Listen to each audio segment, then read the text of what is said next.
बोले श्री गणेश भगवान की जय। सभी लोग मिलकर के सबसे पहले भगवान गणेश जी को मनाएंगे।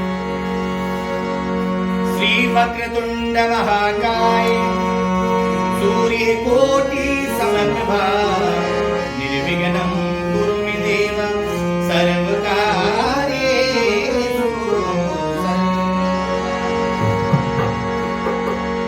हे प्रभु आओ आओ गणराज गणेश, आओ गणराज गणेश जी। अच्छा तालियां बजाएंगे।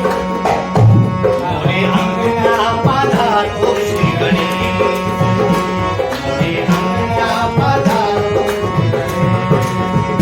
श्री गौरा के लाडले गणेश जी, श्री गौरा के लाडले गणेश जी।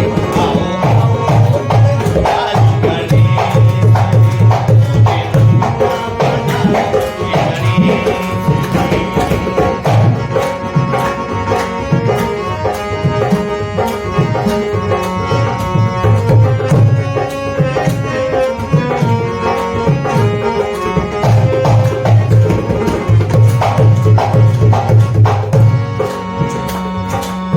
सबसे पहले हम तुमको मनावे, सबसे पहले हम तुमको मनावे, सबसे पहले हम तुमको मनावे, सबसे पहले हम तुमको मनावे। ऋद्धि सिद्धि का वैभव पावे, ऋद्धि सिद्धि का वैभव पावे। तुम रहना सदा हमेश जी, तुम रहना और सदा हमेश जी। आओ आओ गणराज गणेश, मोरे अंगना पधारो श्री गणेश।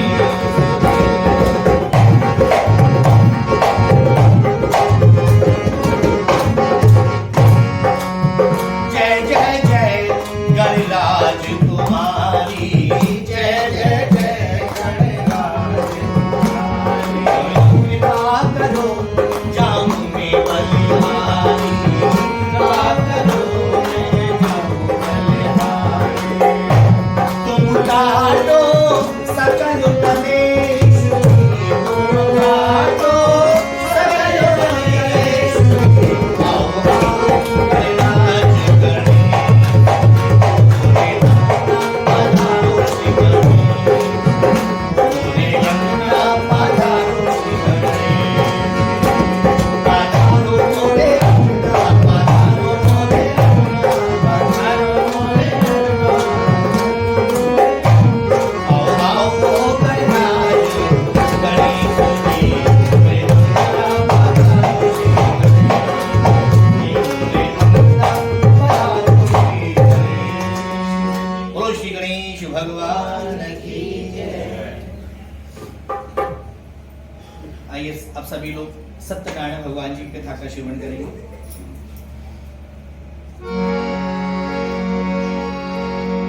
कि आओ भक्तों अब हम तुम्हें सुनाए कथा सत्यदेव भगवान की, कथा सत्यदेव भगवान की। हाथ जोड़ सब मिलकर बोलो, हाथ जोड़ सब मिलकर बोलो, जय विष्णु भगवान की। हाथ जोड़ सब मिलकर बोलो, जय विष्णु। आज से 2-2.5 साल पहले की बात है। नैमिषारण्य स्थान, जो कि अपने ही उत्तर प्रदेश में सीतापुर जिले में स्थित है, उस नैमिषारण्य स्थान पर हजारों ऋषि मुनि रोज यज्ञ अनुष्ठान व्रत पूजा पाठ को किया करते थे। एक दिन उन ऋषि मुनियों ने मिलकर के वहां के मुख्य प्रवक्ता थे सूजी महाराज। एक सूजी महाराज ऋषि मुनियों की एक उपाधि होती है। कहा कि हे सूजी महाराज, हमें कोई एक ऐसा व्रत, कोई एक ऐसा पूजन, कोई एक छोटा सा पूजन बताने की कृपा करें जिससे मनुष्य को मनवांछित फल प्राप्त हो सके, सुख संपदा प्राप्त हो सके, अपने परिवार के साथ मिलकर के रह सके, अपने संबंधियों के साथ मिलकर के रह सके, सुख शांति से रह सके। तो कोई ऐसा व्रत पूजन सुनने की हमारी इच्छा है।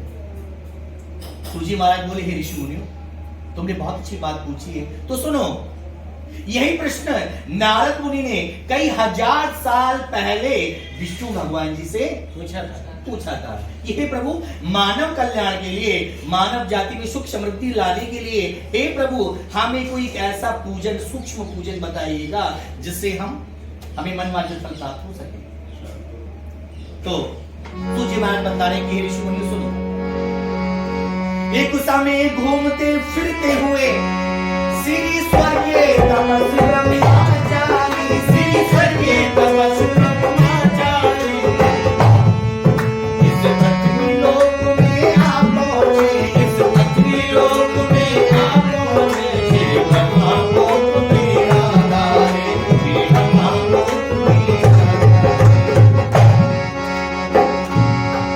देखाया विविध प्राणियों भारी संताप उठाते हुए, देखाया विविध प्राणियों भारी संताप उठाते हुए, अन्याय स्वार्थ की बेदी पर प्राणों की महत्व चढ़ाते हुए, अन्याय स्वार्थ की बेदी पर प्राणों की महत्व चढ़ाते हुए।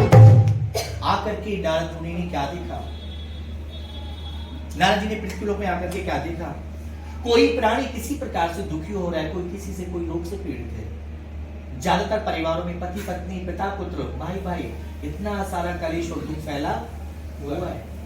नारद मुनि से दुखों को नहीं देखा गया। नारद मुनि अपने पिताश्री ब्रह्मा जी के पास पहुंचे, कहा कि हे पिताश्री, पृथ्वी लोक में बहुत सारा कलेश और दुख फैला हुआ है, हम चाहते हैं उनके ज्यादा से ज्यादा कष्टों को, दुखों को दूर करने के लिए पिताश्री कोई उपाय हो तो बताइए। कम से कम कोई ऐसी पूजा हो जिसके बहाने सब लोग एकत्रित हो सके, सुख समृद्धता आ सके, संस्कारों में रह सके, सहनशीलता ला सके, एक सामाजिकपन उनके अंदर आ सके, सहानुभूतिपूर्ण, दयावान पूर्वक बन सके। ब्रह्मा जी कहने लगे, हे पुत्र नारद, तुमने पृथ्वीवासियों के हितों के लिए बहुत अच्छी बात पूछी है, पर सुनो, मनुष्य अपने कर्मों के द्वारा, जो मनुष्य जैसा कर्म करते हैं उनको अगले चल करके वैसा ही फल प्राप्त होता है, चाहे व्रत पूजन को कितना भी क्यों ना करे। हाँ, ज्यादा व्रत पूजन को करने से ज्यादा से दुख व कष्ट तो जरूर दूर हो जाएंगे, परंतु फल उनको उन्हीं के ही कर्मों के अनुसार मिलेगा। तब नारद मुनि ने कहा, तो ब्रह्मा जी ने कहा कि हे पुत्र नारद मुनि, हमें तो सृष्टि को बनाने के लिए, हमें प्रकृति ने सृष्टि को बनाने के लिए सभी प्राणियों को उत्पन्न करने की जन्म मिला है। इनके पालन और पोषण करने वाले तो साक्षात विष्णु भगवान है। सभी प्राणियों का पालन पोषण करने वाले और उन सभी की रक्षा करने वाले भोलेनाथ जी हैं। भोलेनाथ जी, तो हम तीनों को प्रकृति ने अलग अलग रूप में जन्म दिया है। आपको विष्णु धाम जाना चाहिए। तब नारद मुनि अपनी पिताश्री की आज्ञा को मान करके विष्णु धाम जाते हैं। विष्णु धाम कहां पहुंचे? बद्रीनाथ स्थान पहुंचते हैं। प्राणी वर्ग को दुखी देख और नारद हुए उदास, प्राणी वर्ग को दुखी देख और नारद हुए उदास, और पहुंचे जब कल्याणी तो लक्ष्मीपति के पास, पहुंचे जब कल्याणी तो लक्ष्मीपति के पास। जब विष्णु धाम पहुंच जाते हैं, विष्णु भगवान जी एक बहुत बड़ा तालाब शेष नाम की सैया पर, क्षीर सागर में शेष नाम की सैया पर अपनी पत्नी महालक्ष्मी जी के साथ वहां विश्राम, इस किनारे पर शेष नाम जी खड़े हुए, छत्र छाया में प्रभु लेटे हुए हैं। नारद मुनि पहुंचते हैं, प्रभु उनको जगाते, महामंत्र का जाप करते हैं। किस प्रकार से? क्या कहते हैं? सभी लोग हम करेंगे। श्रीमन नारायण नारायण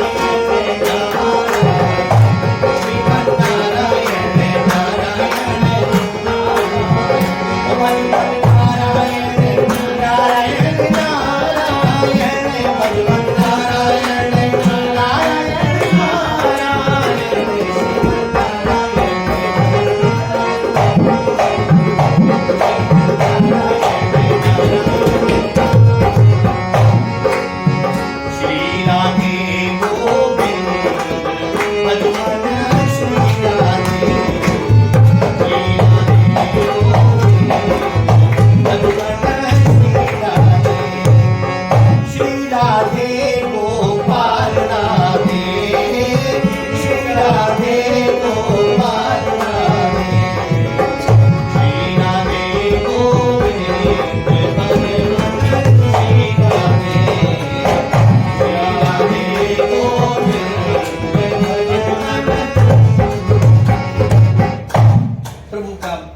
रात्र का जाग किया, प्रभु को जगाया।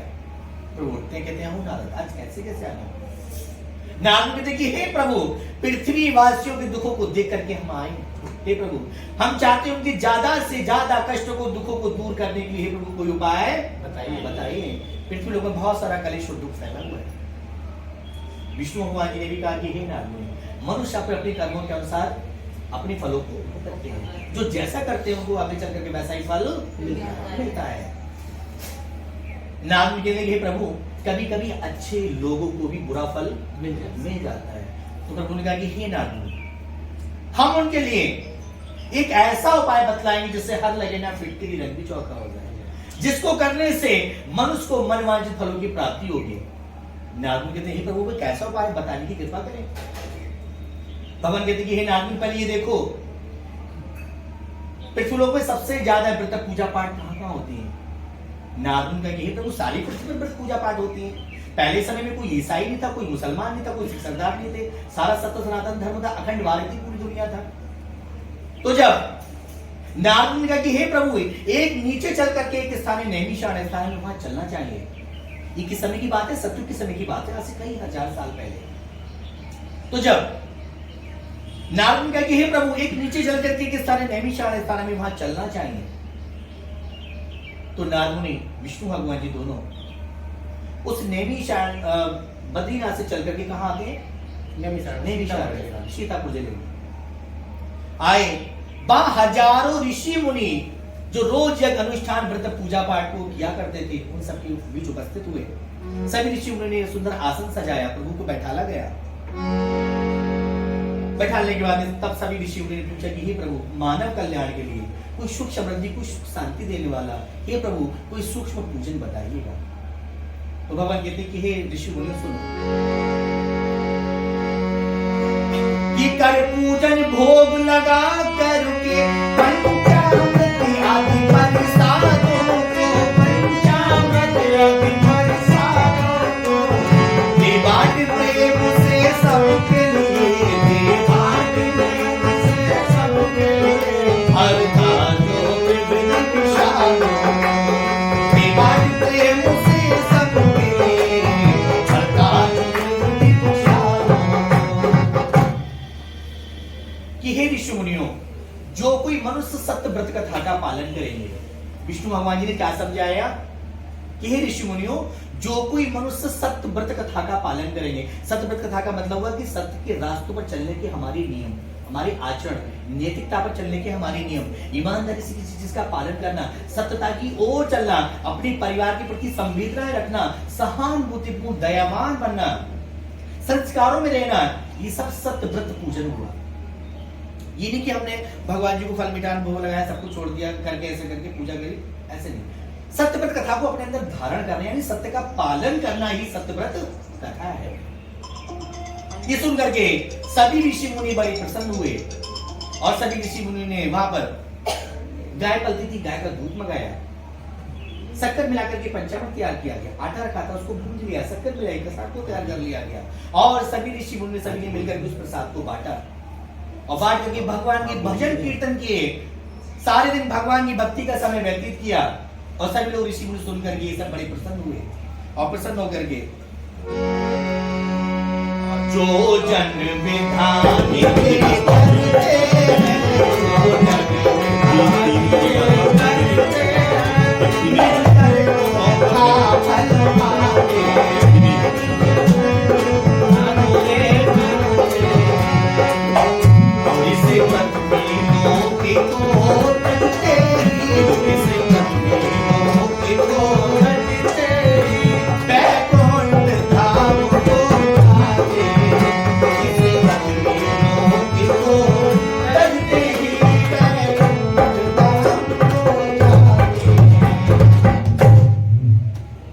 करके सभी ऋषि मुनि बड़े प्रसन्न हुए और नारद जी, विष्णु भगवान जी उस नैमिषारण्य स्थान से अब वो काशीपुरी नगरी जाने को तैयार हो जाते हैं। ऋषि मुनि बोलो एक साथ बोलो, इन सभी बातों मिलकर बोलो, इन सभी बातों मिलकर बोलो। पहला अध्याय समाप्त हुआ, पहला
चढ़ा दीजिए हर अध्याय में।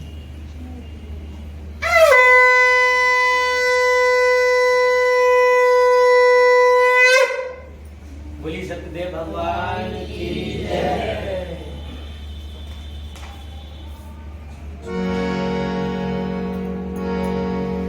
विष्णु भगवान जी की कथा का दूसरा अध्याय है। इस सत्यनारायण भगवान जी की कथा स्कंद पुराण में रेवा खंड में से 5 अध्याय लिए गए हैं जो मानव जाति के लिए सत्यता की ओर अग्रसित करते हैं व्रत पूजा पाठ के द्वारा। दूसरे अध्याय में आर्य जगत में विदित है और काशी पूरी एक धाम। आर्य जगत में विदित है काशी पूरी एक धाम। और जहाँ बसते एक दीन बने सदानंद धाना। जहाँ बसते एक दीन बने सदानंद धाना। सदानंद था नाम पर आनंद न उनको मिलता था। सदानंद था नाम पर आनंद न उनको मिलता था। दिन रात बीतते थे दुख में क्षण भर भी मन नहीं खिलता था। दिन रात बीतते क्षण भर भी मन नहीं खिलता था। काशीपुरी नगरी जिसको हम आज के समय में बोलते हैं बनारस नगरी, उस काशीपुर नगरी में अत्यंत गरीब ब्राह्मण रहा करते थे जो कि लोगों को शिक्षाएं देकर और भिक्षा मांग करके गुजारा किया करते थे। तो भाई सतानंद ब्राह्मण जी जिस व्यक्ति का मतलब भी निकाले सतानंद, सत माने सैकड़ों, 100%, सत माने सैकड़ों, आनंद माने आनंद। जिस व्यक्ति को सैकड़ों आनंद प्राप्त हो वही तो है सतानंद। परंतु ऐसा नहीं था, इसकी बिल्कुल विपरीत था। बेचारे बहुत गरीब ब्राह्मण होते हैं, भिक्षा मांग करके अपने अपने परिवार का गुजारा करते हैं। सतानंद ब्राह्मण जी एक दिन भिक्षा मांगने के लिए ठाकुर साहब के मकान पर पहुंच जाते हैं। ठाकुर साहब के मकान पर पहुंच करके भिक्षा मांगने लगे। और किस प्रकार से भिक्षा मांग रहे होते हैं? गिर क्यों ना पड़ी, गिर क्यों ना पड़ी, गिर क्यों ना पड़ी, गिर क्यों ना पड़ी, गिर क्यों ना पड़ी, गिर क्यों ना पड़ी,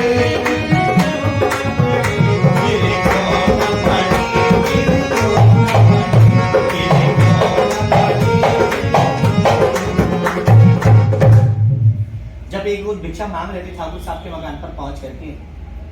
ठाकुर साहब की कन्या छत पर खड़े होकर के पंडित जी की बातों को सुन रही थी। गिर क्यों ना पड़ी, गिर क्यों ना पड़ी, ऐसा ही हालांकि क्यों बोल रहे हैं? ठाकुर साहब की पत्नी ने उनको भिक्षा दी। ब्राह्मण जी चलने को तैयार हुए। कन्या छत पर खड़े होकर जब बातों को सुन रही थी, कन्या ने रोका। कन्या ने कहा कि हे ब्राह्मण, हे पंडित जी महाराज, जरा हमारी भी सुनिए। तो कन्या कहती है, गिर कैसे पड़ी जब गिर कैसे पड़ी जब और गिर कैसे पड़ी जब गह पटोरी, गिर कैसे पड़ी जब गह पटोरी, गिर कैसे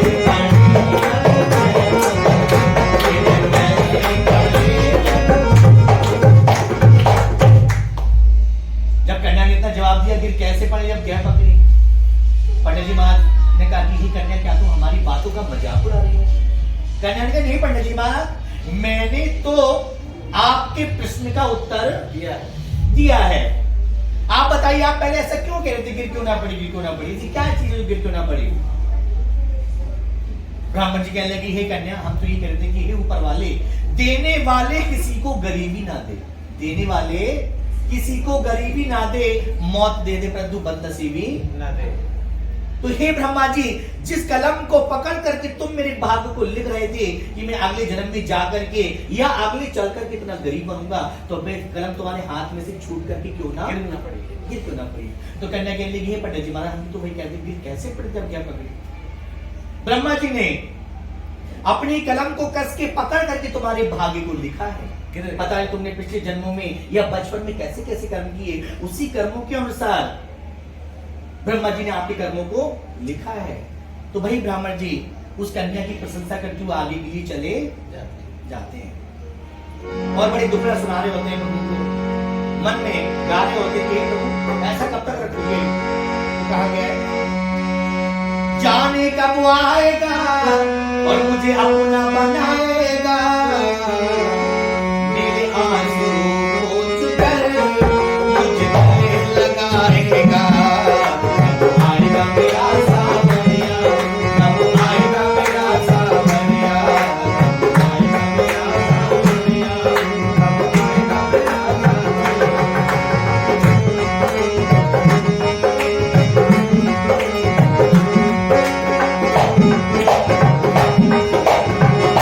आएगा मेरा कहता है थक गए नैन मेरे रसता निहार के, थक गए नैन मेरे रसता निहार के, प्यासी प्यासी अखियों में सपने बहार के, प्यासी प्यासी अखियों में सपने बहार के।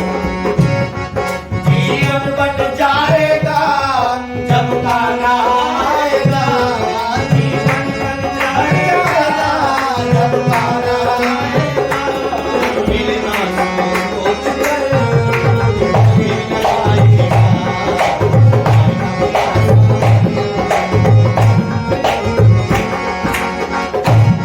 कहना कि तुझसे उम्मीद मुझे तेरा ही सहारा है, तुझसे उम्मीद मेरी तेरा ही सहारा है, निर्बल गरीब हूँ मैं कोई ना हमारा है, निर्बल गरीब हूँ मैं कोई ना हमारा है। कब तक बहलाएगा, कब तक तड़पाएगा, कब तक बहलाएगा, कब तक तड़पाएगा, मेरे आंसू पोंछ कर मुझे गले लगाएगा। सावरिया, कब आएगा मेरा सावरिया, कब आएगा मेरा सावरिया। तो भाई शतानंद ब्राह्मण जी भगवान जी का गुणगान करते जा रहे, अपना दुखड़ा सुनाते जा रहे हैं। उधर नारद जी विष्णु भगवान जी जब काशीपुर नगरी से जब काशीपुर नगरी पहुंचते हैं, तो काशीपुर नगरी जब पहुंचते हैं सतानंद जी मिल जाते हैं कि सतानंद की दुर्दशा लखी आनंद महान, और बेप्ररूप उधर पंथ में तो आई मिले भगवान। प्रभु ने पूछा सहज स्वभाव से, प्रभु ने उससे हाँ तो कह दिया उस बेटू ने अपना सारा। हे प्रभु बहुत गरीब ब्राह्मण भिक्षा मांग करके गुजारा करते हैं, लोगों को शिक्षा दे करके गुजारा करते हैं। यदि आप लोग इस गरीबी से हटने का कोई उपाय जानते हो तो कृपा करके हमें बताइए। भगवान कहते हैं सतानंद ब्राह्मण जी, हम आपको एक ऐसा उपाय बतलाएंगे जिससे हाथ लगेगा 50 लड्डू चौका हो जाए, जिसको करने से मनुष्य को मनवांछित फलों की प्राप्ति होगी। आप सत्यव्रत कथा का संकल्प लीजिए। शतानंद ब्राह्मण ने सत्यव्रत कथा का संकल्प लिया, सत्य के रास्तों पर चलने की, नैतिकता की, ईमानदारी में चलने का संकल्प लिया और कहा कि हे प्रभु, जब आगे चलकर जब मेरे पास थोड़ा थोड़ा धन हो जाएगा तो मैं अपने घर पर सत्य भगवान जी का व्रत पूजन जरूर करवाऊंगा। तो ब्राह्मण ने संकल्प लिया सुमर्षि भगवान, और व्रत पूजन हम जब करें जब हम हो धनवान। घर आ गए, घर आकर के अपनी पंडिताइन जी के लिए भगवान की पूजा पाठ के बारे में बतलाया। पंडिताइन जी बड़ी प्रसन्न हुई, रोज भिक्षा मांगने के लिए आते थे, चलता रहा। एक दिन झोली कांधे में डालकर जब भिक्षा मांगने निकलते हैं, और झोली लई कांधे में डाल भिक्षा मांगन चला।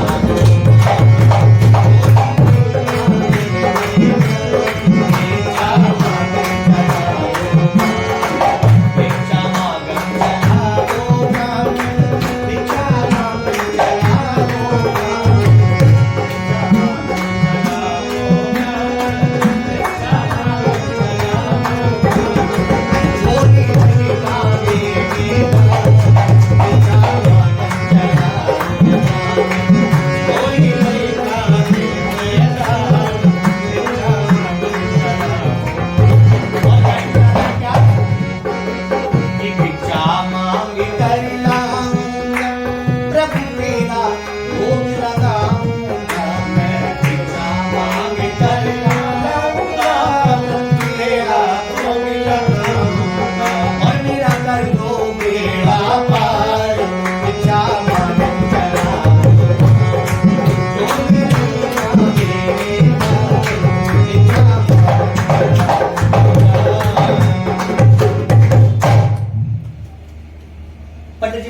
भिक्षा में जो भी धन प्राप्त हुआ उससे भगवान जी की सामग्री को लेकर के आए और ला करके अपने घर में पंडितानी जी से कहा कि हे पंडितानी जी, हमने कुछ दिन पहले, कुछ महीने पहले जो भगवान जी का पूजन बोला था, अब हम उसको करते हैं।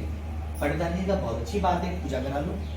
भगवान जी की सामग्री, केले के फल, घी, दूध, दही, सभी भक्षण युगों को पदार्थ जमा किए।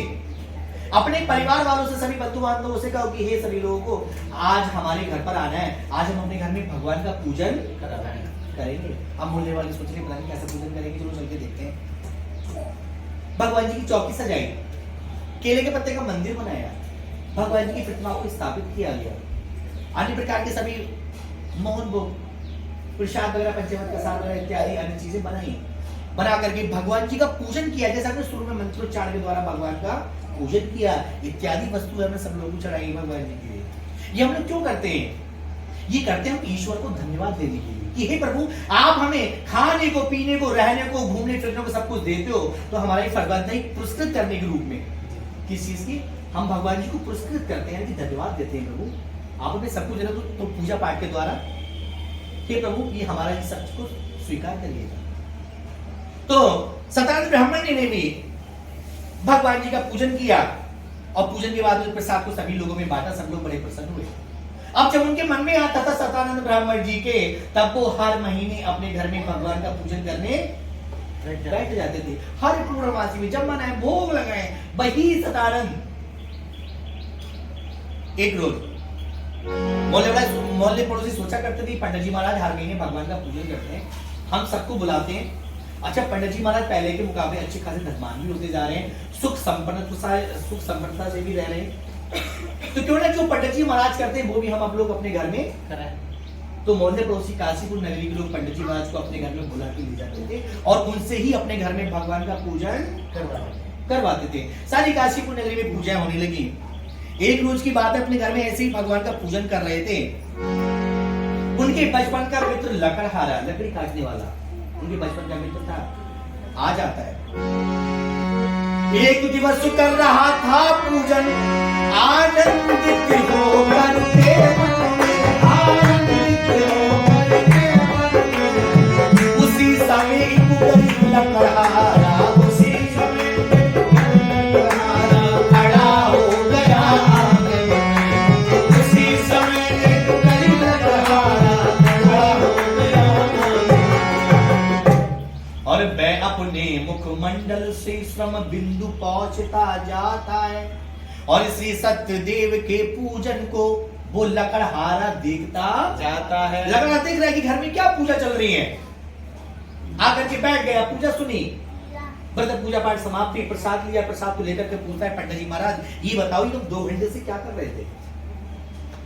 पंडित जी महाराज कहते हैं लकड़हारा, ये हम सत्यनारायण भगवान जी का पूजन कर रहे थे, विष्णु भगवान जी का पूजन कर रहे थे, इनकी कृपा से हमारे धन धान्य की वृद्धि हुई है, निर्धन धनी होते हैं, बंधी बंधनों से मुक्त हो जाते हैं, निर्विहीनों की संतान प्राप्त होती है और सारे मनोरथ पूर्ण होकर के अंत में वो वैकुंठ धाम को चला जाता है। लगा क्या लगा पंडित जी महाराज, तो ऐसा करो, तो मुझे भी संकल्प दिलाओ, मैं भी अपने घर पर भगवान का पूजन करवाऊंगा। पंडित जी महाराज लगा, तुम पूजा पाठ करके क्या करोगे? तुम तो वैसे ही अकेले हो, तुम तो वैसे ही, तुम्हारे आगे ना नाक पीछे ना पगा, जुर्म ना जाता और अल्लाह में से ना आता, पूजा पाठ करके क्या करोगे? अकेले रहोगे मौजूद सब। लगा क्या लगा पंडित जी महाराज, लगा रहा सर अपना दुखड़ा सुनाता है, लगा कहता है पंडित जी महाराज, हे नाथ आयु सरो बीती चुकी, हे नाथ आयु सरो बीती चुकी, ये काश आगे बोले डोले, हे नाथ आयु सरो बीती चली, ये काश आंखों की ज्योति मरी हुई, आंखों की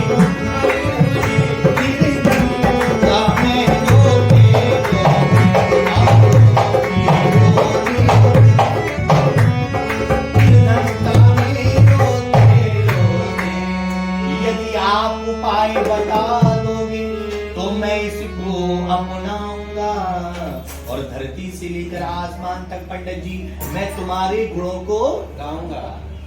तो पंडित जी माने अच्छा लग रहा, तुम चिंता मत करो, जो हमने किया है वो तुम भी करो। तो पंडित जी महाराज कहते हैं तुम भी मानो तो जाकर इस महामंत्र को, तुम भी मानो तो जाकर इस महामंत्र को, निज बंधु बांधो सहत महा, निज बंधु बांधो सहत महा श्री सत्य कबीर, निज बंधु बांधो सहत महा।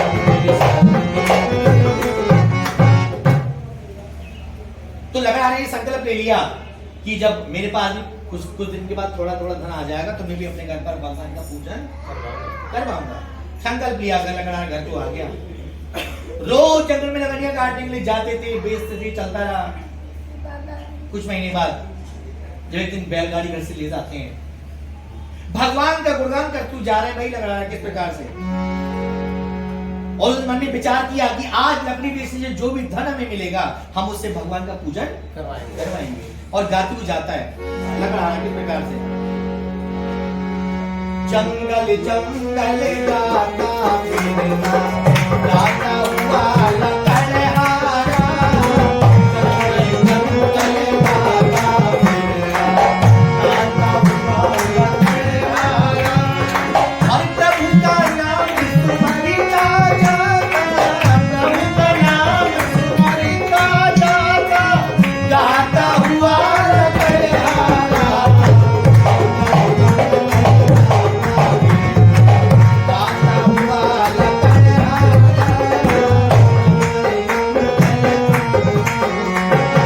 क्या गाती जा रहा है?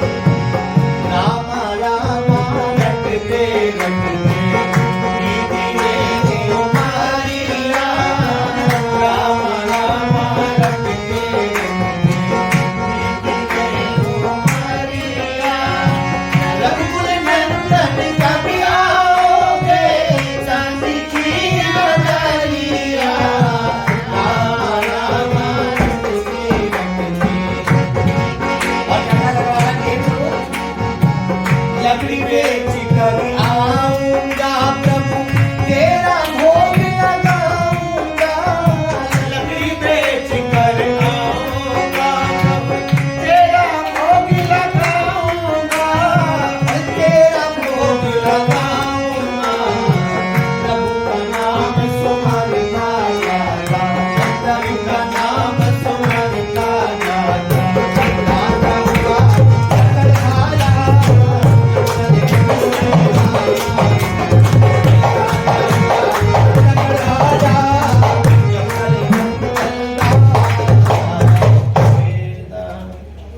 तो वही लकड़हारा भगवान जी का गुणगान करते हुए जंगल में जा रहा है। अनेक प्रकार की लकड़ियां, दसियों गट्ठे लकड़ियों के काट लिए, बैलगाड़ी में लाद लिए। जब लाद लेता है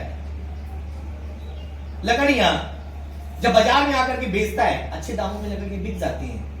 बिक जाने के कारण उसी दिन कोई भगवान जी की सामग्री को लेकर के आता है और सतंग ब्राह्मण जी को बुलावा देता है कि हे पंडित जी महाराज, हमारे घर पर आकर के कल प्रातःकाल आपको पूजा करनी है। तो प्रातःकाल होते ही लकड़हारे ने अपने घर में लीप पोतने के बाद में चौकी सजा करके और अपने घर में भगवान जी का पूजन किया।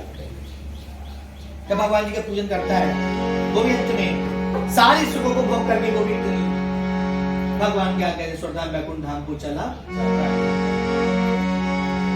कि ऋषि मुनि बोलो एक साथ ही बोलो, मेरे सभी बात मिलकर बोलो, मेरे सभी बात मिलकर बोलो।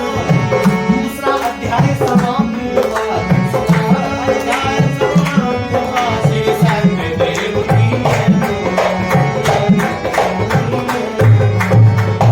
बोले विष्णु भगवान की जय।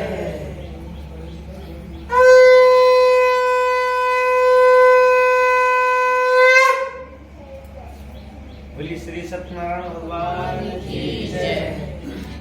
कथा सबको समझ में आ रही?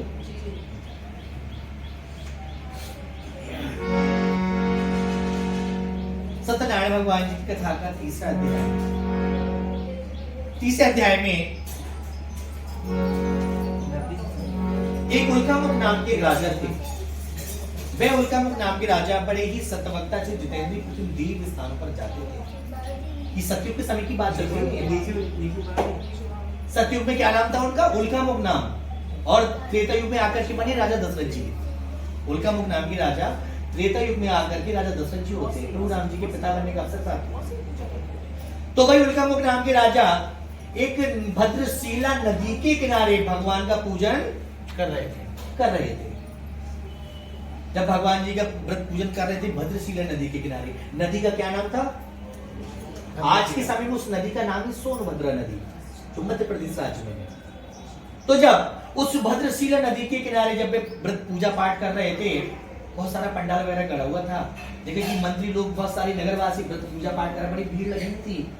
उनके पास के नगर के एक साधु बनिया, वह साधु बनिया जो कि जगत सिद्ध व्यापारी था और राजा के सन्मुख आ पहुंचा, जो कि धन का धवल पुजारी था। यानी साधु बने के धन की कोई कमी नहीं, अच्छा धनवान होता है। कमी क्या थी? उसके घर में कोई संतान नहीं थी। जब वही आ जाता है, साधु बनिया आ जाता है, राजा साहब भगवान का पूजन कर रहे थे। उसने देखा बड़ी भीड़ लगी हुई, क्या हो रहा है? देखा कि पूजा पाठ चल रही है। पूजा पाठ समाप्त हुई, अंत में वही बनिया पूछता है कि हे महाराज, कहिए महाराज कृपा करके तुम्हें किसका पूजन करते हो? तुम्हें किसका पूजन करते हो?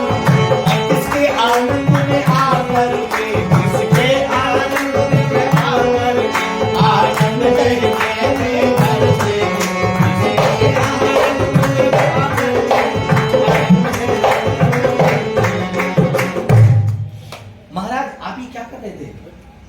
महाराज ने कहा कि हे साधु बनिया, ये हम विष्णु भगवान जी का, सत्यनारायण भगवान का पूजन कर रहे थे। इनकी कृपा से हमारा धन धान की वृद्धि होती है, निर्धन धनी होते हैं, बंदी बंद उससे मुक्त हो जाते हैं, निर्विहीनों की संतान प्राप्त होती है, सुख समृद्धि से रहते हैं, संस्कारों में रहते हैं। ये सुन करके जब साधु बनिया संतान का नाम था, तो साधु बनिया कहने लगा, हे महाराज, यदि बस निश्चय की संतान प्राप्त हो जाती है तो राजा ने कहा कि हाँ, तो सच्चे मन से संकल्प लेते हैं, भगवान जी कथा के रास्ते पर सतव्रत का पालन करते हैं, तो अवश्य संतान प्राप्त होती है। तो बनिया कहने लगा कि हे महाराज, मेरे घर पर सबसे बड़ी चीज की कमी है, मेरे घर पर कोई संतान नहीं है। यदि मेरे घर पर लड़के के बजाय यदि लड़की भी जन्म ले लेगी तो मैं अपने घर पर भगवान जी का पूजन जरूर करवाऊंगा। मैं आज ऐसा संकल्प लेता हूं कि कामना पुत्र की जो करके पूजन उपचार विधान निषेध सुको प्रतिमाशाली नारायण पुत्र प्रदान। बनिए ने संकल्प लिया कि जब भी हमारी संतान होगी, वैसे महाराज 20 साल हमारी शादी को हो गए, तो संकल्प लिया, प्रसाद खाया, थोड़ा प्रसाद अपनी पत्नी के लिए भी ले आए। उनकी पत्नी का क्या नाम था बताइए? लीलावती। शादी बनी की पत्नी का नाम लीलावती के दिन ही लीलावती थी। आज हम एक ऐसी व्रत पूजन को देख करके संतान प्राप्त होती थी, उसका प्रसाद है। लीलावती कहने लगी, हे साधु महाराज, हमारे से कहां भाग्य संतान प्राप्त हो जाए, हमारी आदि आयु तो खट चुकी है, बीत चुकी है। कहा लीलावती कहती है, अपनी जीवन नैया है प्राण बनी, ऐसे स्वच्छंद बहावे, जीवन नैया है प्राण बनी, और कैसे स्वच्छंद बहावे, जब कंकर पटोर ना लिखा भाग में तो आनंद कहां से भावे, जब कंकर पटोर ना लिखा भाग में तो आनंद कहां से भावे। साधु मान के नहीं लीलावती ऐसा नहीं। बड़े बूढ़े लोग का कहना कि 12 वर्ष के बाद तो बूढ़े के दिन भी फिर जाते हैं, पलट जाते हैं। आप चिंता ना करो, आप प्रसाद को ग्रहण कीजिए, प्रसाद को खाइए। कहते हैं कि हर दिन रहता ना एक समान, हर दिन एक समान नहीं रहते, नहीं होता है। तो आप चिंता ना करो, आप ये प्रसाद को खाइएगा। लीलावती प्रसाद को खा लेती हैं और खाने के बाद में लीलावती कुछ महीने बाद गर्भवती हो जाती है। जब कुछ महीने जब गर्भवती हो जाती है तो 9 महीने के बाद में उनके घर में सुंदर कन्या का जन्म हो जाता है। कि 9 महीने के भीतर और जब प्रसव काल भी आता है, जब प्रसव काल भी आता है, और देखो कन्या ने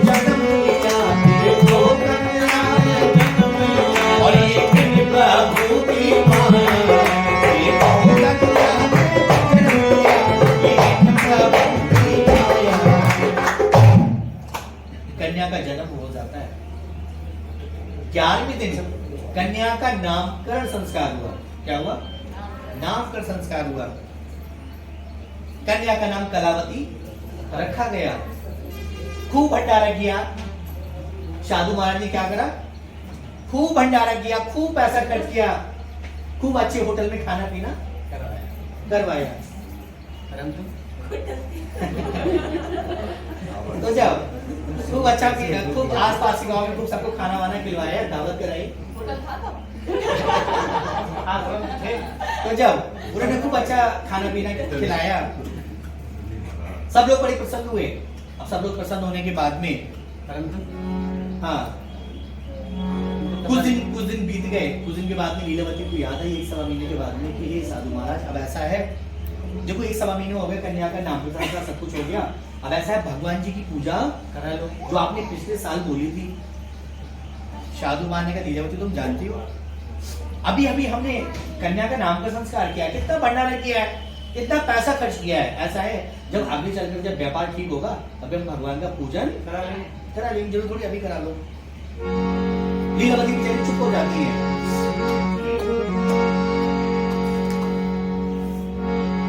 कुछ साल बीत गए, लीलावती ने और कहा जी पूजा करा लो महाराज, पूजा करा लो। अब साधु बनिए जो थे वो चिल्ला दिया करते थे, डांट दिया करते थे कि तुम हर समय पूजा भी पढ़ लेती हैं, व्यापार में गाना चल रहा है। अजी नहीं, भगवान की पूजा नहीं कराया। कन्या बड़ी हो गई, विवाह लायक बरयोग हो गई। जब विवाह लायक बरयोग हो जाती है, एक अच्छी वर की तलाश करके ढूंढ ढांड करके उस कन्या का विवाह उस वर के साथ में कर दिया, परंतु विवाह के बाद भी वो उस व्रत पूजन को करना भूल जाते हैं। आज उन्होंने अपने घर पर भगवान का पूजन बिल्कुल भी नहीं करवाया। किया। यहाँ कहने का मतलब है कि आपको भगवान का पूजन नहीं कराना है, मत कराओ, कोई बुरी बात नहीं है। और जब उसको बोलने के बाद ना कराओ तो ये सबसे बड़ी बुरी बात है। यहाँ कहने का मतलब हमारी सोच पर प्रकट करता है, एक सकारात्मक सोच, एक नकारात्मक सोच। सकारात्मक सोच के कौन कौन लोग थे? लकड़हारा और सतानंद धाम जी बिल्कुल सकारात्मक सोच के थे। जिस समय उन्होंने कहा उस समय पर उन्हें समय पर भगवान का पूजन किया, पर साधु बनिया भगवान की पूजा पाठ को टाल दिया। तब आज उन्होंने कभी भी भगवान का पूजन नहीं किया है। जब कहने का मतलब है जब आप एक अच्छी चीज को मना कर देते हैं करने से, तो हमारे जीवन की और भी व्यवहारिक बातें जो होती हैं उनको वैसे ही मना करते हुए चले आते हैं, जिससे हमारा मस्तिष्क नकारात्मक बातों से, सोच से भर जाता है और फिर हमें कष्ट और दुख मिलना प्रारंभ हो जाता है। तो जब कन्या विवाह संस्कार भी हो गया, अब लीलावती सोच रही कि मैं इनसे पूरा जीवन कट गया, कहते कहते 15 साल हो गए, कहते कहते उन्होंने भगवान की पूजा आज तक नहीं कराई। लीलावती बेचारी डर जाती है, सोच रही कि वैसी कन्या का विवाह संस्कार हुआ है, बहुत सारा पैसा खर्च हुआ है, यदि मैं इनसे कहूंगी ज्यादा करो पूजा नहीं करेंगे, पूजा और मेरी कर देंगे ये धम पूजा। यानी डर के मारे लीलावती ने नहीं कहा। यानी उस जमाने में स्त्रियां अपने पतियों से कितना डरती थी उस जमाने में।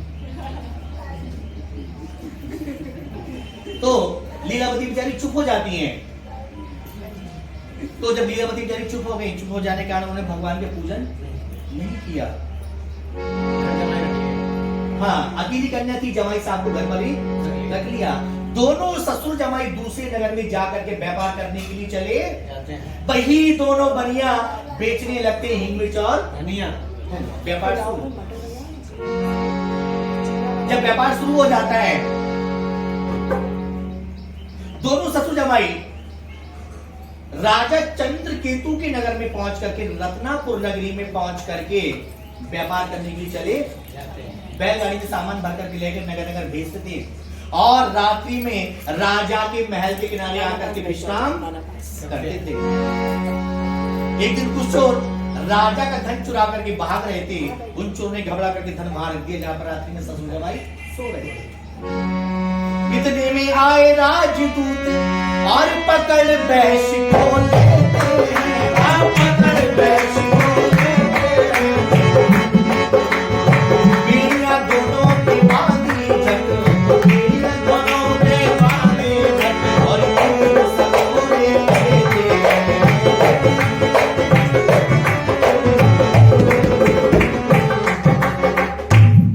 बेड़ियां दोनों के पैरों में डाल दी, राजा के दरबार में ले आए। कहा कि हे राजन, ये जो चोर है हम पकड़ करके लाए हैं, आपका धन चुराया है, सामान चुराया है, इनके पास आपका सामान रखा हुआ था, आपने देखा है। पर बड़े लोग हाथ जोड़कर कहने लगे कि हे महाराज, हम तो व्यापारी हैं, आपके नगर में व्यापार करने के लिए आए थे, हमें नहीं पता आपका धन सामान हमारे पास कहां से आया। सच में हमने आपका सामान धन नहीं चुराया है। राजा ने कहा कि मंत्री लोग इनको छोड़ दो, ये तो व्यापारी हैं। तो मंत्रियों ने कहा कि हे राजन, ये दिन के तो व्यापारी हैं, परंतु रात के चोर बड़े ही और आपकी आंखों में धूल झोंकर सारी संपदाएं ले जाएं तुम्हारी राजन, जैसी आपकी मर्जी। आपने छोड़ो चाहे बंदी गृह में डालो, एक तो मुर्गी की जान दो और मियां को। उन्होंने कहा हे राजन, एक तो आपका धन चुराया है और आप ही कह रहे हैं छोड़ दो। तब राजा के समझ में आया कि हाँ, किसी मनुष्य की मंत्री पर लिखा नहीं होता कि धन के चक्कर में इस समय पर आकर तो उसका स्वभाव बदल जाए। कारागृह में डलवा दिया, अधिक से अधिक दंड दिया। उधर घर पर भी ऐसी नौबत आ जाती है। लीलावती कलावती दोनों माँ बेटियां घर में अकेली रहा करती थी। कुछ महीने व्यतीत हो गए। एक रोज चोरों ने मौका पाकर के दोनों माँ बेटियों को बांध करके डाल जाते हैं और घर में जो भी था वो सब चोर चुरा के ले जाते हैं। कहा गया है, वह इधर जेल में पड़े हुए और घर में नौबत ऐसी आई, घर में नौबत ऐसी आई। केवल बर्तन की कौन करे, केवल बर्तन की कौन करे, सब धन ले गए हैं चोर चुराए। कौन करे, सब धन ले गए हैं चोर चुराए। मैं माता पुत्री दोनों ही मोहताज है गाने गाने, मैं माता पुत्री दोनों ही मोहताज है गाने गाने। और कपड़े बर्तन की कौन करे, घर में है अन्न न खाने को। कपड़े बर्तन की कौन करे, घर में है अन्न न खाने को। घर में अन्न तक खाने को नहीं बचता। कुछ महीने के बाद लीलावती कलावती के हालात भिखारियों जैसे हो जाते। भिक्षा मांग करके माँ बेटियां गुजारा करती हैं। एक दिन की बात है, लीलावती ने कहा कि कलावती कन्या कुछ जाकर मांग लाओ, संध्या काल होने वाली है। कलावती कन्या जाती है, भिक्षा मांगने जब गांव में जाती है। एक दिन कलावती कन्या उस ब्राह्मण के घर पर आई। एक दिन कलावती कन्या उस ब्राह्मण के घर पर आई। श्री सत्यदेव नारायण की, श्री सत्यदेव नारायण की मां सुंदर कथा होती है। श्री सत्यदेव नारायण की मां सुंदर कथा होती है। श्री सत्यदेव नारायण की मां सुंदर कथा मां भगवान जी का पूजन चल रहा था। जब पूजा पाठ समाप्ति, आरती भी, प्रसाद बैठा, लीलावती को प्रसाद मिलता है। भोजन भी खाया, थोड़ा भोजन अपनी मां के लिए भी ले आई। घर पहुंचते पहुंचते जब रात्रि हो जाती तो माता ने फटका लगाई, कन्या कहां से आ रही हो?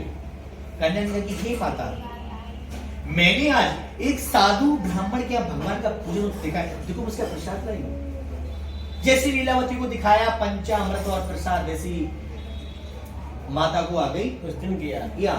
माता ने कहा कि हे कन्या, तुम्हारे पिताजी ने तुम्हारे पैदा ना होने से पहले संकल्प लिया था कि व्रत और पूजन हम जब करें जब पैदा हो संतान। वह व्रत पूजा पाठ तुम्हारे पिताजी ने आज तक नहीं कराई, हम लग रहे बड़ी कष्ट भोग रहे हैं। तो जैसे तैसे हुआ, प्रातःकाल होते दोनों मां बेटी ने मन में विचार किया कि आज हमें भिक्षा में जो भी धन प्राप्त होगा उससे भगवान का पूजन हम करवाएंगे। प्रातःकाल उठती है दोनों मां बेटियां और भिक्षा मांग करके लाती है और ला करके जो भी भगवान जी की सामग्री इकट्ठी करती हैं और करके ऐसे ही अपने घर में भगवान का पूजन करवाती हैं और भगवान से प्रार्थना करती कि हे प्रभु, कुछ महीने हो गए, जमाई राजा का साधु मां कोई अता पता नहीं कहाँ है, कैसे क्या है। हे प्रभु, भगवान से प्रार्थना करती हैं सब लोग घर पे आ जाएं और भगवान से प्रार्थना करें कि प्रभु, कि तारा है सारा जमाना, तारा है सारा जमाना,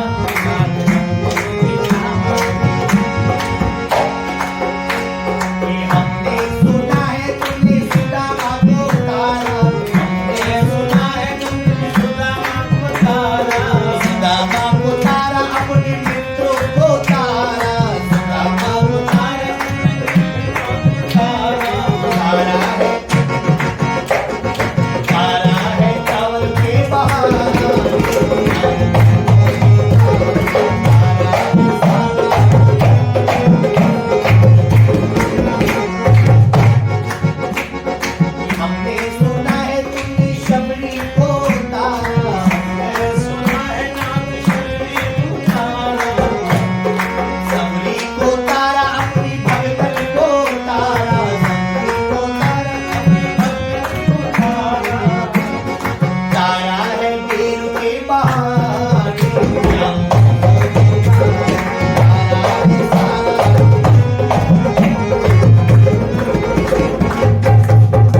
जब ये दोनों माँ बेटियां भगवान का पूजन करती हैं, भगवान से प्रार्थना करती हैं, कहते हैं प्रसन्न हो गए त्रिलोक धनी आनंद स्वभाव जन सुखदारी, और सारी बातों को भूल गए जब आनंद दशा दया आई। भगवान प्रसन्न हो जाते हैं। ये आप सब लोग गला थोड़ा गर्म है। जब भगवान प्रसन्न हो जाते हैं, प्रसन्न हो गए तो लोग धनी आनंद स्वभाव जन सुखदाई, सारी बातों को भूल गए जब आनंद दशा दया आई। प्रभु को दया आ गई, सारी बातों को भूल जाते हैं। जिस प्रकार से मम्मी पापा लोग अपने बच्चों की गलतियों को भूल जाते हैं, भगवान भी हम सभी की गलतियों को भूल जाते हैं। भगवान प्रसन्न हो गए। वही राजा चंद्रकेतु को स्वप्न में दर्शन दिया, कहा कि हे राजा, उस राजा चंद्रकेतु को स्वप्न में ऐसे दर्शन हुए जैसे कोई उनसे दंडी बाबा जी कह रहे हो कि हे राजन, तुम्हारे धन को चुराने वाले सच्ची चोर तो कोई और थे, इन दोनों बनियों को प्रातःकाल होते ही छोड़ देना। राजा प्रातःकाल उठता है, प्रातःकाल होते ही सभा में अपना स्वप्न सुनाया। सभी लोगों ने कहा कि राजन आपको छोड़ देना चाहिए। दरबार में बुलाया, जितना धन सामान उनके पास था उससे दोगुना तिगुना धन सामान देकर उनको वहां से विदा किया। वही दोनों बनिए लोग अपने घर को चलने के लिए तैयार हो जाते हैं। जान बची तो आपको पाए लौट के तो तैयार हो गए। ऋषि मुनि बोलो एक साथ बोलो, मेरी सभी बातों मिलकर बोलो, मेरी सभी बातों मिलकर बोलो। तीसरा अध्याय समाप्त हुआ,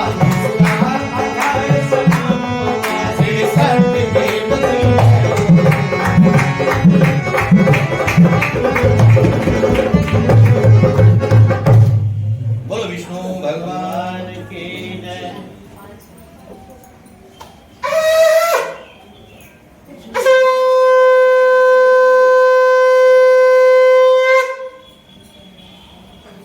बोलिए श्री सत्यनारायण भगवान की जय। विष्णु भगवान जी की कथा का चौथा अध्याय। चौथे अध्याय में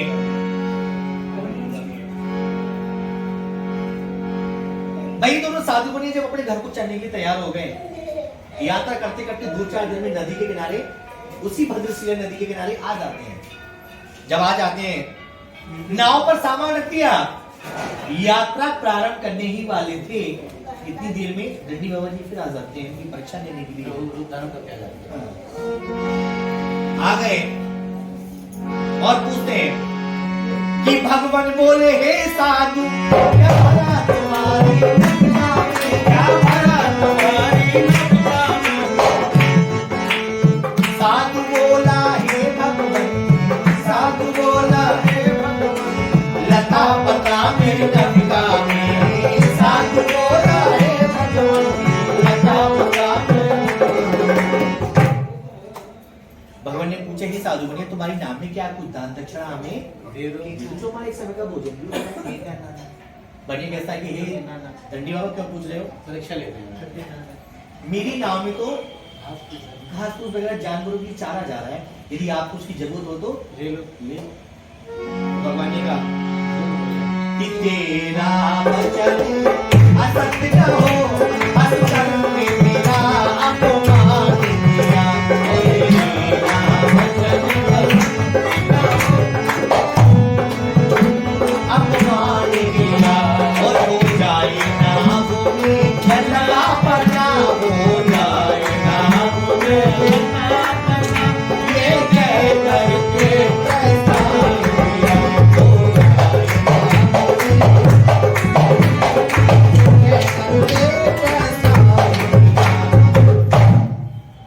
हो जाए नाम में लता पत्र, ये कह करके प्रस्थान किया।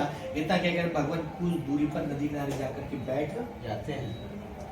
जब भाई साधु बनिया घास फूस भरा हुआ जब देखता है नाव में, तो मूर्छित होकर के नाव में गिर, तो उनके दामाद जी कहते कि पिताश्री आप शोक ना करें, ये दंडी जी का श्राप लगता है, हमारे यही समझ में आता है। देखो दंडी बाबू नदी किनारे बैठे हुए हैं, भाग करके उनके पैरों में गिर जाते हैं, रोने लगते हैं कि दंडी बाबा क्षमा करिएगा और पहले के समान हमारी नाव में धन को दीजिएगा। हमने आपसे झूठ कहा, हमने आपसे असत्य कहा, हमें क्षमा करिएगा महाराज।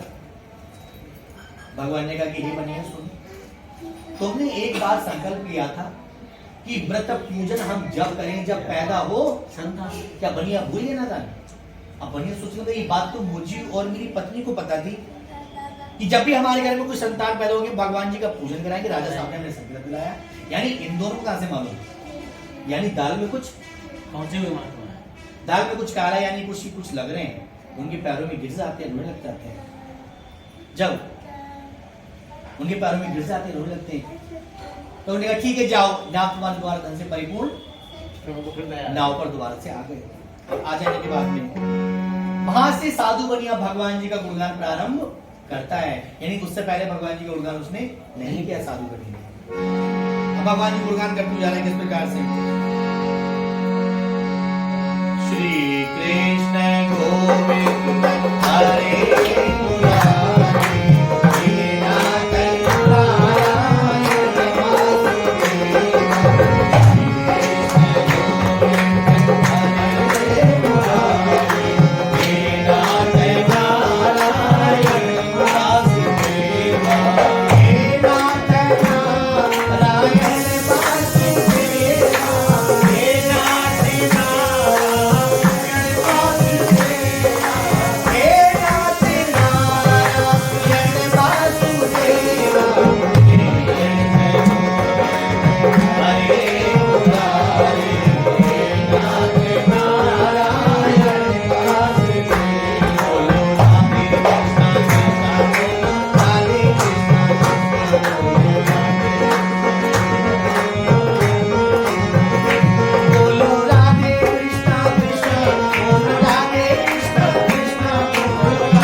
भगवान का गुणगान करते हुए जा रहे हैं। नदी को उस पार पहुंचते हैं। नाव नदी किनारे जब पहुंच जाती दूसरे किनारे पर, गांव वाले नदी किनारे टहल रहे थे। गांव वाले से कहा हे गांव वालों, घर जाकर सूचित कर दो कि जमाई साहब और साधु बनिए बहुत सारा सामान लेकर के आ गए, उनको बुलाने चलो। गांव वाले भागकर घर आए। घर आकर के क्या देखा कि पूर्णमासी का दिन था, दोनों माँ बेटी ऐसी भगवान का पूजन कर रही थी। मोहल्ले पर सब लोग बैठे हुए थे। लीलावती ने कहा पंडित जी महाराज से, पंडित जी महाराज ऐसा है जितनी भी कथा होगी उसको समाप्त करो, बची कुछ कथा बाद में आकर के कर लेंगे। क्योंकि नदी किनारे लल्ली के पापा जी आ गए। कौन आ गए? पिताजी। लल्ली के पापा। हम उनको बुला लें तभी हम भगवान का पूजन कराएंगे। तो साधु मान सब उन्होंने कहा पंडित जी मानने के लीलावती ऐसा है जब वो आ गए तो धगी धगी तो आ रहे हैं, ऐसे अधूरा पूजन छोड़ करके मत जाओ।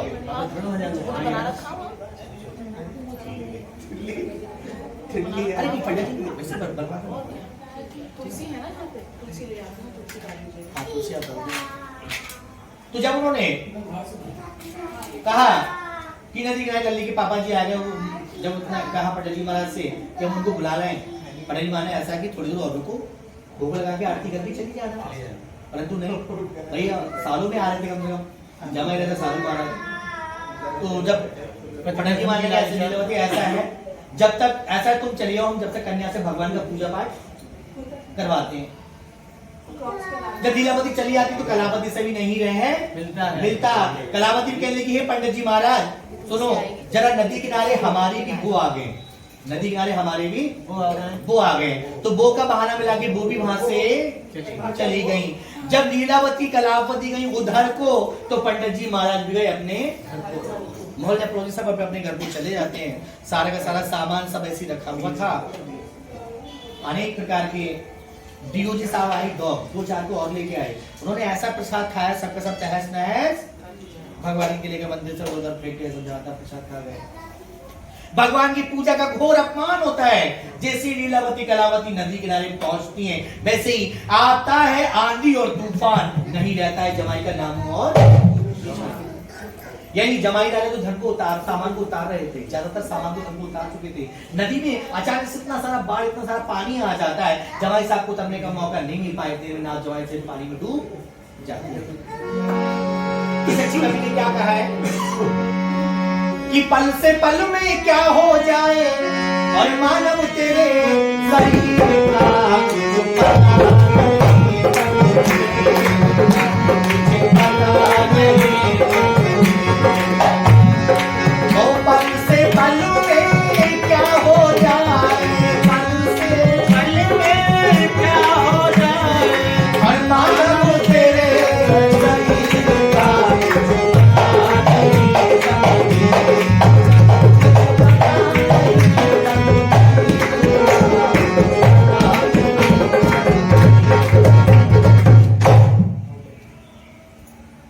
सारा नगर भाई इकट्ठा हो जाता है। कलावती कन्या 2-4 घंटे बीत जाते हैं। उधर साधु बनिए ने मल्लाहों के द्वारा, नाविकों के गोताखोरों के द्वारा जमाई राजा को ढूंढवाना प्रारंभ करवा दिया। 2-4 घंटे व्यतीत हो गए, जमाई राजा का कोई ताकत नहीं। कलावती कन्या बड़ी दुखी होती है और दुखी होने के बाद में कलावती कन्या अपने आप को सती होने के लिए तैयार हो जाती है। जब सती होने के लिए तैयार हो जाती है, गले गले पानी में आ जाती है जल समाधि लेने के लिए। भगवान से एक बार प्रार्थना और करती कि हे प्रभु, यदि तुझमें है शक्ति और मुझ में भक्ति तो सुन लो मेरी आखिरी विनती। जिस तरीके से तुमने मेरे पति को नाव सहित पानी में डुबोया है, उसी तरीके से मेरे पति को ला दो, अन्यथा मैं ही सती हो जाऊंगा। जो पंडित जी महाराज घर पर पूजा पाठ करा रहे थे, उनको भी पता चला ऐसे नदी का हादसा हो गया।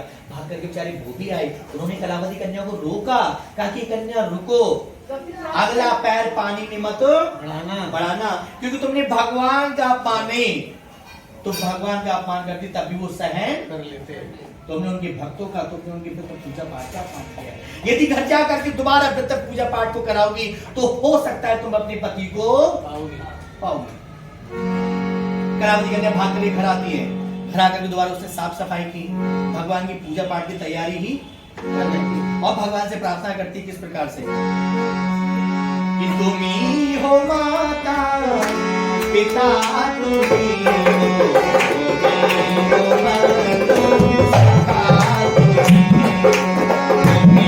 हो माता पिता,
भगवान से प्रार्थना करती है।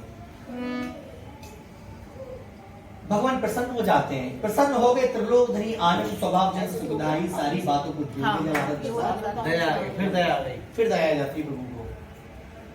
और इतनी देर में उसको सूचना मिल जाती है कि जमाई राजा की नाव 1.5-2 किलोमीटर आगे जाकर के जमाई राजा नदी किनारे मल्लाहों ने ढूंढ लिया, मिल जाते हैं। जल्द से जल्द बैल लोगों को बुलाकर स्वस्थ किया जाता है। जब कुछ दिन के बाद में जब पूर्ण रूप से स्वस्थ हो जाते हैं जमाई राजा, तो भाई साधु बनिया अपने घर में खूब धूमधाम से भगवान जी के पूजन को करवाते हैं, खूब भंडारे करवाते हैं, और अंत में वह भी सारे सुखों को भोग करके अपनी जमाई अपनी कन्या के लिए खूब सारा धन दौलत छोड़ करके वो भी अनपश और नाम बैठू नाम को चले जाते हैं। ऋषि मुनि बोलो एक साथ बोलो मेरे सभी भाग मेरे सभी भाग मिलकर बोलो। 14 अध्याय समाप्त हुआ, 14 अध्याय समाप्त हुआ। श्री सत्यदेव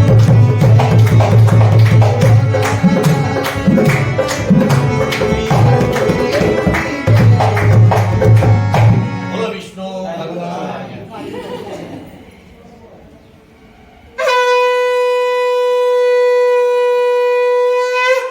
बोलिए श्री सत्यनारायण भगवान की जय।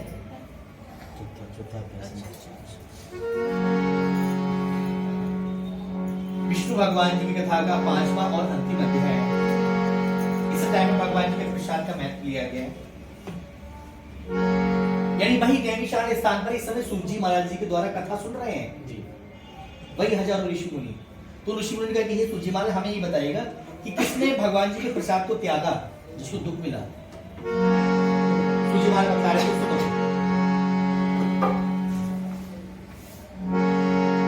एक कंभज नाम के एक राजा थे। एक समय प्रजापति सल राजा और वे ध्वज शासन करता था।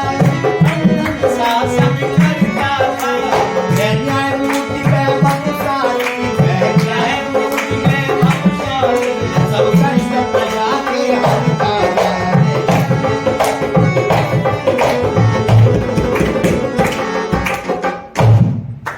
वह राजा कैसे थे? अभिमानी राजा थे। कैसे थे? अभिमानी राजा थे। जाति बात का बड़ा भेदभाव किया करते थे। जब वे राजा एक रोज जंगल में शिकार खेलने निकलते, अक्सर जाया करते शिकार खेलने के लिए, एक रोज निकलते हैं और बस एक दिवस सुबह राजा शिकार खेलने बने को जाता है। शिकार खेलने बने जाता है। उसी समय एक माया रूपी अपने संग आता है।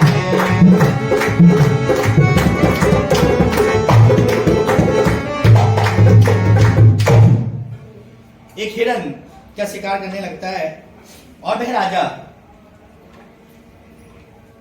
एक पेड़ के नीचे, एक बहुत बड़ा पीपल का पेड़, उस पीपल के पेड़ के नीचे आकर के अपने मंत्रियों को मंत्रियों का इंतजार करने लगता है। क्या देखा? उसी पीपल के पेड़ के नीचे कुछ ग्वाले, कौन? कुछ ग्वाले भगवान का पूजन कर रहे थे। क्या कर रहे थे? ऐसे हम लोग भगवान का पूजन कर रहे थे, वो भी केले के पत्ते का मंदिर बना करके चौकी सजा करके भगवान का पूजन कर रहे थे ग्वाले लोग। पूजा पाठ समाप्त हुई, प्रसाद बंटता है। पंडित जी मारने के ग्वाले भैया देखो आज हमारे वन में राजा साहब आए हुए हैं, ये प्रसाद उनको दे दो। जब ऐसे कहा प्रसाद उनको दे दो, तो जब ग्वाले प्रसाद लेकर के जाते हैं, वहां बैठे सभी ग्वाल वृंद प्रसाद राजा के पास लाए हैं, प्रसाद राजा के पास लाए हैं। और हरियल पत्तों के दोनों में, हरियल पत्तों के और पंचामृत भर कर आए।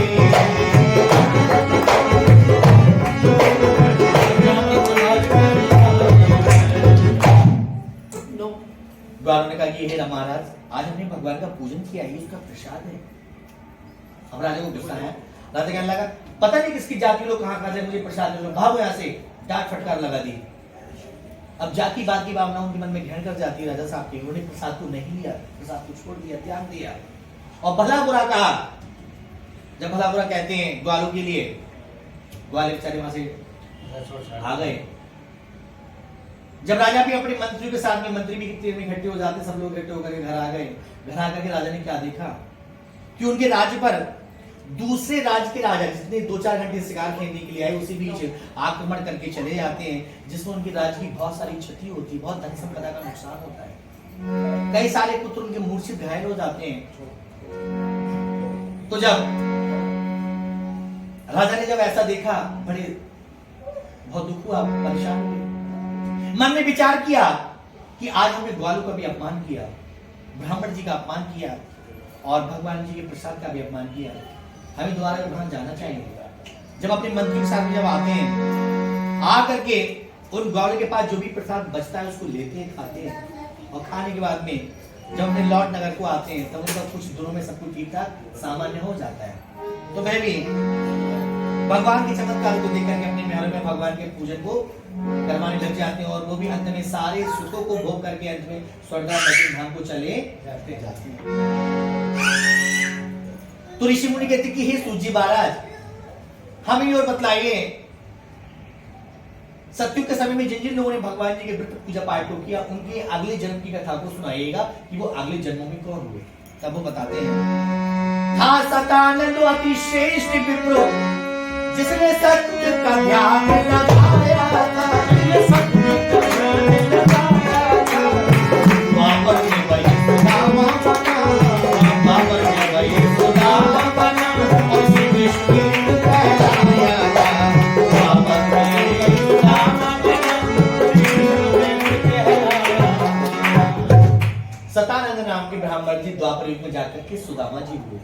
और कहिए लकड़हारा ये कौन हुए? लकड़हारा त्रेता युग में भीलों का राज निशासी में, लकड़हारा त्रेता युग में भीलों के राज निशासी में, भगवान राम के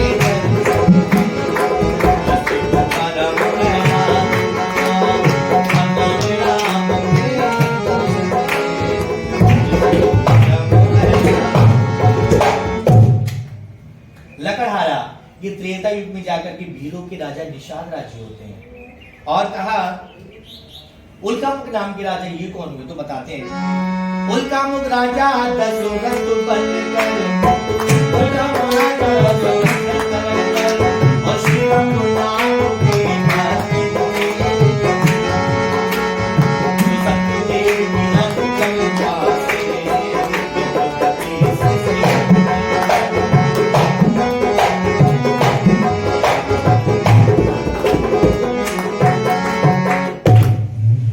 नाम के राजा कौन हुए? राजा दशरथ जी ने प्रभु की कथा बनने का अवसर प्राप्त हुआ थे। और साधु बनिया ये राजा मोरध्वज हुए, और तोंगध्वज नाम के राजा ये राजा स्वयंभू मनुराजा हुए। जिन जिन लोगों ने ज्यादा से ज्यादा व्रत पूजा पाठ को किया, वो लोग अगले जन्म में जाकर के अपने क्षेत्र के प्रसिद्ध व्यक्ति के रूप में हुए। हम सभी लोग अपने घर में भगवान का पूजन करते हैं। हमारा घर, हमारा परिवार, हमारे बंधु बांधव सभी लोग हमारे घर में एकत्रित होते हैं। एक दूसरे से मिलने का हमें शुभ अवसर प्राप्त होता है, सुख संपन्नता आती है, सहानुभूतिपूर्ण आत्मविश्वास बढ़ता है, संस्कार आते हैं। ये सब कुछ भगवान के प्रति पूजा पाठ के द्वारा, जो कि हम सतयुग के समय से हम अभी तक भगवान जी के प्रति पूजा पाठ करते हुए चले आ रहे हैं। कि ऋषि मुनि बोलो एक साथ ही बोलो, मेरी सभी बातों में मेरी सभी बातों में पांचों अध्याय समाप्ति हुई, पांचों अध्याय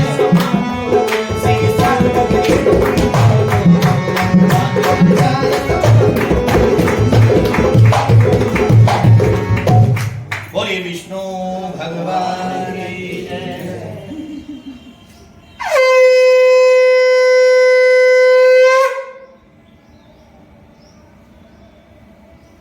दो वचन कर लेते हैं और फिर उसके बाद में हवन संस्कार करते हैं।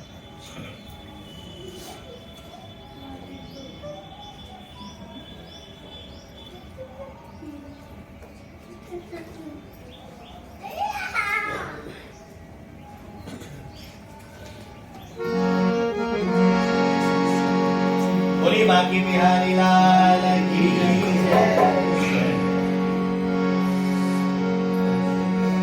इरादे लाख बनते हैं और बनकर टूट जाते हैं, और कथा में वही आते हैं जिनको बाबा बुलाते हैं।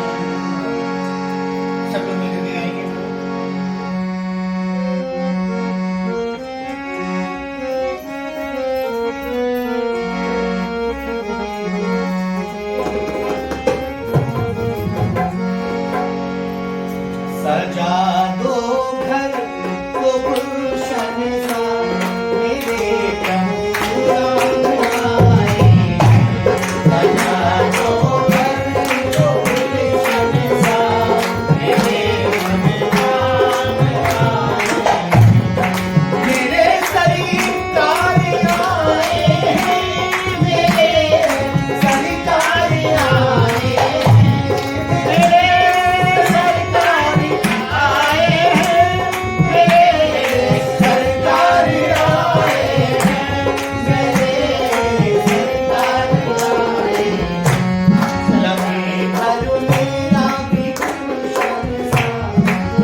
आजा।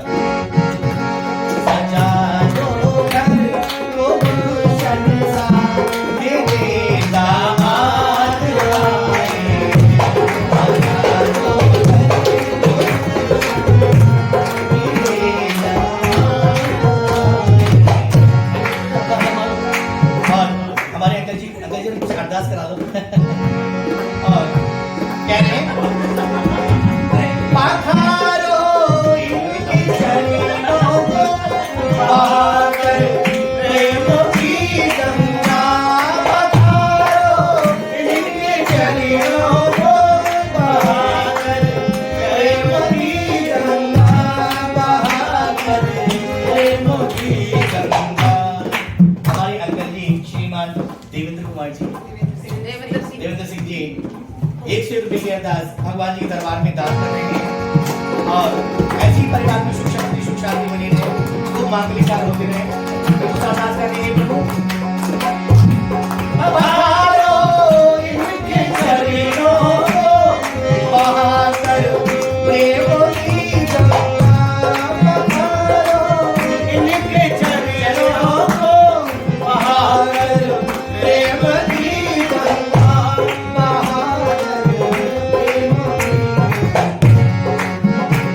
बिछा दो अपने पलकों को, बिछा दो अपने पलकों को, मेरे सरकार आए।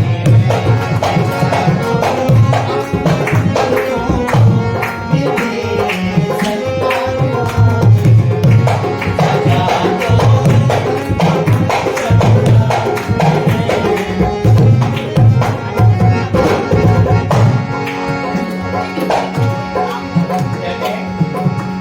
लगने प्रभु से लगा बैठे।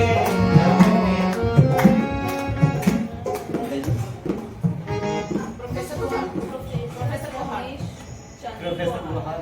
अच्छा मनीषा जी, रमेश कुहाड़, अच्छा रमेशन।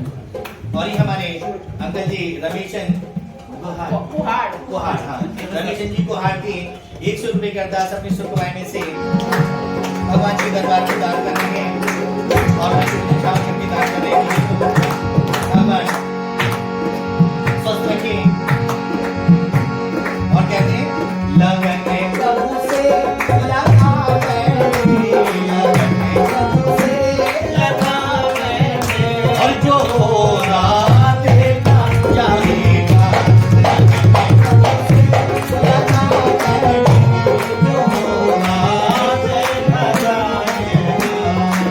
लगन प्रभु से लगा बैठे, जो होगा देखा जाएगा। लगन प्रभु से लगा बैठे, जो होगा देखा जाएगा। जो होगा देखा जाएगा। प्रभु को अपना बना बैठे, प्रभु को अपना बना बैठे। जो होगा देखा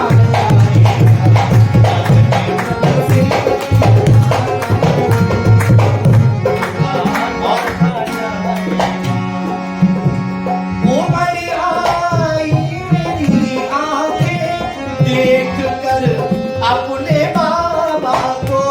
उमड़ आई मेरी आंखें देख कर अपने बाबा को, देख कर अपने बाबा को। हुई रोशन मेरी गलियां, हुई रोशन मेरी गलियां। मेरे सरकार आए।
बोलो शंकर भगवान की जय। मेरे भोले बाबा आजा मेरे मकान में, तेरा दम आगे आगे जहान में। मेरे भोले बाबा आजा मेरे मकान में, तेरा दम आगे सारे जहान में। भोले तुम्हारे पास से मैं लाया, मैं दीप दीप लाया। भोले तुम्हारे पास से मैं दीप लाया, मैं दीप दीप लाया। तुम आके दर्श दिखा दो, तुम आके दर्श दिखा दो मेरे मकान में, मेरे दम आगे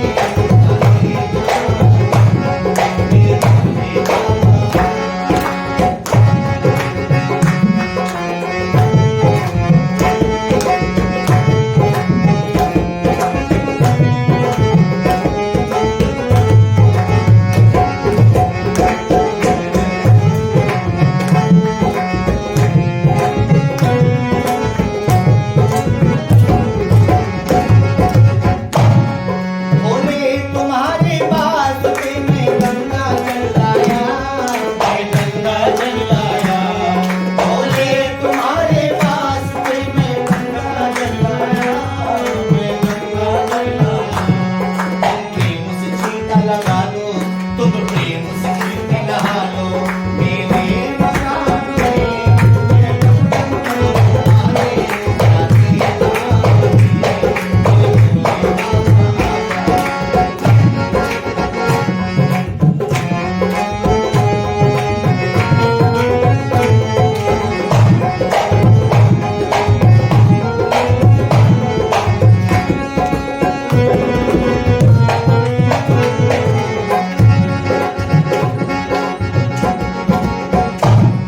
भोले तुम्हारे पास से मैं फलाहार लाया, मैं फलाहार लाया। भोले तुम्हारे पास से मैं फलाहार लाया, मैं फलाहार लाया। तुम आके भोग लगाओ, तुम आके भोग लगाओ मेरे मकान में।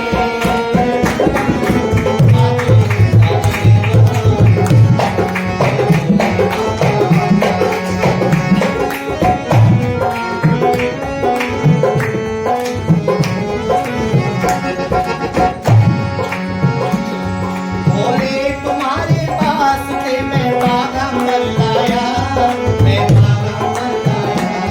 भोले तुम्हारे पास से मैं बागंबर लाया, मैं बागंबर लाया। तुम प्रेम से किसको कह दो, तुम प्रेम से किसको कह दो मेरे मकान में, मेरे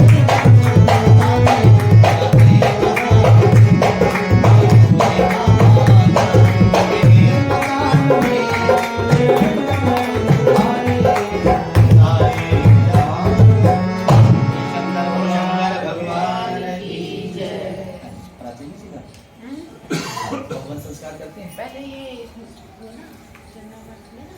अच्छा भोग लगाने चलिए। राजू तो भैया शेख है निकाल लीजिएगा, वो जल ले लो, गंगा जल ले दही लो। की ले आओ, दही दही भी लेकर आओ। नहीं उस कटोरी में है सारा कटोरी कर लिया। ऐसा करो जल से स्टॉप लगाइए, अंदर ही हाथ लगाइए। ओम गंगा शक्ति सरस्वती जमुना गोदावरी नर्मदा कावेरी सरयू क्षिप्रा द्रौपदी महासुर नदी ख्याता च पुण्या पुण्या जले समुद्रा सहिता कुर्वन्तु गंगा जलम स्नानं समर्पयामि। हाथ उठाइए और इसको 5 बार जितनी लगाइए।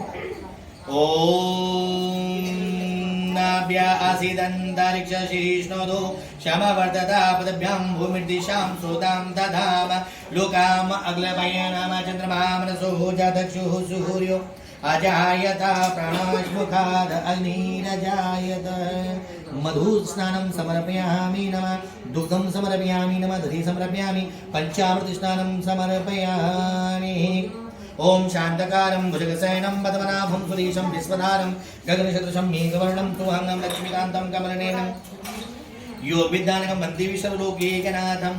थोड़ा सा गिरा दीजिए। अरे चीनी ले आओ भाई। और मम्मी डाला हुआ है उसने भी। चीनी भी सब डालेंगे क्या?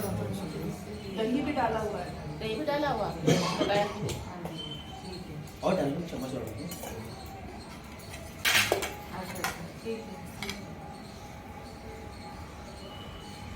ओम दधि समर्पयामि दधिष्ठानं समर्पयामि। उसी के रोल में कीजिए।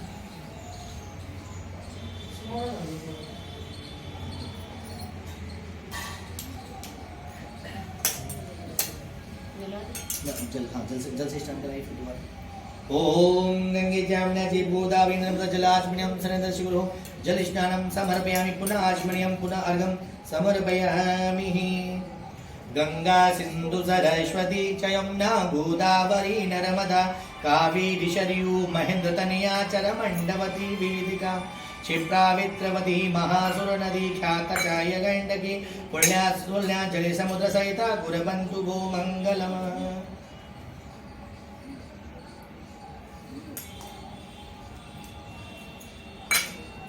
साफ हो गया ठीक तिलक करिएगा शालिग्राम जी चावल का निकल चावल डालो। ओम सिंदूरम शोभनम शुभदम कामादम जीव सिंदूरम प्रतिगृत्या पुष्प चढ़ा दीजिएगा। ओम माल्यादीनि सुगंधिनि मालत्यादीनि विरुमयातानि पूजाकं प्रतिगृत्या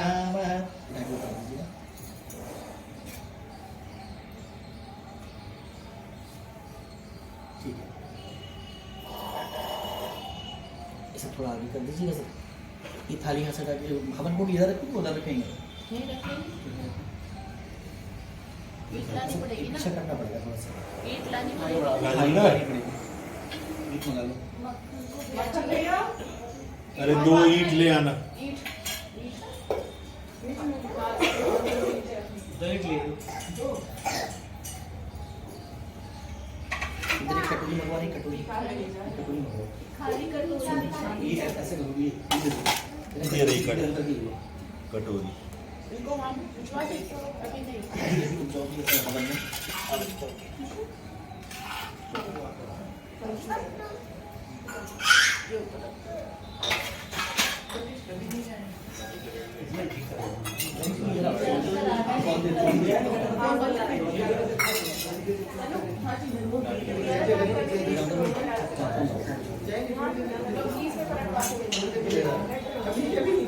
अभी नहीं जाते मामा नहीं जाते।